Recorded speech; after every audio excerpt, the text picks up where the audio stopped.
انسان کی زندگی میں جو چیزیں اسے بہت زیادہ نقصان دیتی ہیں اور بہت پیچھے چھوڑ دیتی ہیں، دنیاوی معاملات سے لے کر روحانی، اخلاقی، قلبی اور قرب الہی کے معاملات تک کو جو چیزیں نقصان پہنچاتی ہیں، ان میں ایک بڑی چیز غفلت ہے۔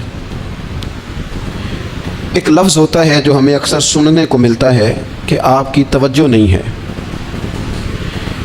یہ ڈھیر سارے لوگوں کا مطالبہ ہوتا ہے، اہل خانہ بھی مطالبہ کرتے ہیں، کئی موقع پر والدین بھی مطالبہ کرتے ہیں، غرباء بھی مطالبہ کرتے ہیں کہ امیروں کی ہماری طرف توجہ نہیں ہے۔ اور یہ بڑی لازمی سی بات ہے کہ کسی چیز پر جب توجہ رہتی ہے تو وہ چیز بہتر ہو جاتی ہے، اور جب عدم توجہی کا لوگ مظاہرہ کرتے ہیں تو وہ معاملہ خراب ہو جاتا ہے۔ یہ جو عدم توجہ ہے اسی کو غفلت کہتے ہیں، اور جب انسان کے مزاج پر غفلت طاری ہوتی ہے اور غفلت اس پر پوری طرح غلبہ کر لیتی ہے تو پھر اس کی زرخیز زمین کو وہ بنجر کرتی ہے۔ غفلت انسانی دل کے لیے بڑی نقصان دہ چیز ہے اور انتہائی تکلیف اور ضرر کا باعث ہے۔ دلوں پر جو قحط نازل ہوتا ہے، قحط، ویران ہو جاتے ہیں دل، اور جو دلوں پر خشکی نازل ہوتی ہے کہ طبیعتیں خشک ہو جاتی ہیں، یہ غفلت کی وجہ سے ہوتی ہے۔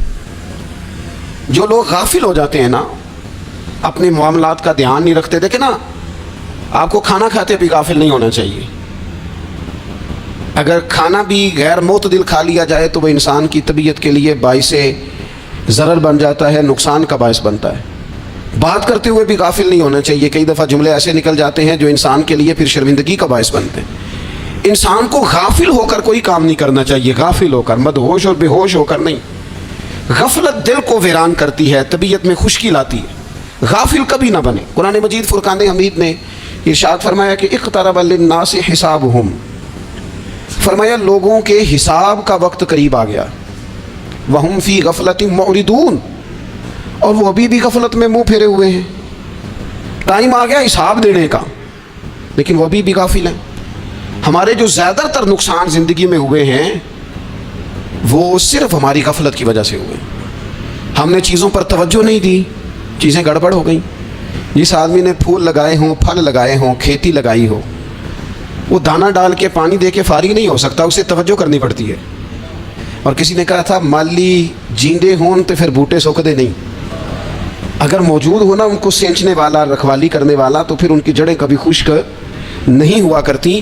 ہماری جو غفلتیں ہیں یہ بڑی ضرر کا باعث ہیں، نقصان کا باعث، اور مجبوری معاف ہوتی ہے، غفلت معاف نہیں ہوتی۔ اسکول میں پڑھتے تھے، مدرسے میں پڑھتے تھے، تو ایک مجبوری ہو گئی جی، خدا نخواستہ گھر میں کوئی پریشانی ہو گئی تو اساتذہ اس پر سزا نہیں دیتے۔ کوئی خوشی کا موقع ہے گھر میں، فیملی میں کسی کی شادی ہے، اساتذہ اس پر سزا نہیں دیتے۔ لیکن اگر کبھی پتہ چلتا تھا نا کہ یہ گھر سے تو آیا تھا لیکن مدرسے نہیں آیا، یہ اسکول نہیں آیا، رستے میں غافل ہو گیا، تو یہ بات خوفناک تھی۔ یہ قابل سزا جرم تھا کہ تو غافل ہو گیا اپنی پڑھائی سے، تو گھر سے آیا اور یہاں نہیں آیا۔ غفلت قابل سزا ہوتی ہے، مجبوری کی معافی ہوتی ہے۔ ہمارا آج کل جو مسئلہ ہے وہ غفلت کا ہے۔ ڈھیر سارے لوگ ہیں، سمجھدار بھی ہیں، سیانے بھی ہیں، معاملہ فہم بھی ہیں، باشعور بھی ہیں، تعلیم کی ڈگریاں بھی رکھتے ہیں، لیکن اگر ان کی زندگیوں کی تکلیفوں کو دیکھا جائے اور بے آباد روح کو دیکھا جائے اور سجدوں سے ان کی دوری کو دیکھا جائے تو ایک ہی بات سمجھ میں آتی ہے کہ پتہ سارا ہے لیکن لے ڈوبی ہے غفلت، توجہ نہیں کی۔